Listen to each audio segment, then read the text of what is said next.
স্ত্রী কখনোই প্রিয় নারী হতে পারে না, কারণ স্ত্রীর অনেক ভুল।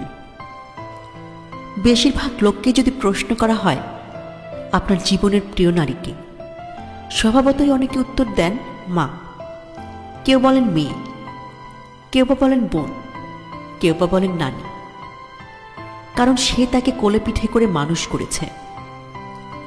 এমন অনেকগুলো সম্পর্কের কথায় উঠে আসে।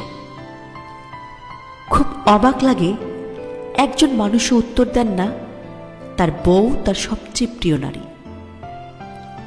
আসলে বাঙালিদের সমস্যা, বউকে ভালোবাসি বললে মান সম্মান চলে যাবে, লোকে বউ পাগল বলবে, বউয়ের কাছে ছোট হয়ে যাবে, অথবা বাকি পুরুষদের সামনে হ্যাডম কমে যাবে।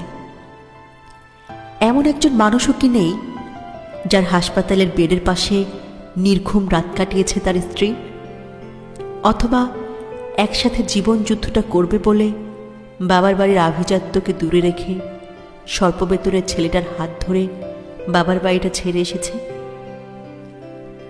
শ্বশুর বাড়ির ঝাল তরকারিতে ভাত খেতে না পেরেও ফোনে বাবার বাড়িতে জানিয়েছে অনেক ভালো আছে, নাকি নিজের বিছানা, মায়ের রান্না, জন্মের পরের বাড়িটা সব ফেলে আসা অনেক সহজ, যার কারণে বউ কখনো প্রিয় নারী হবার যোগ্যতা রাখে না।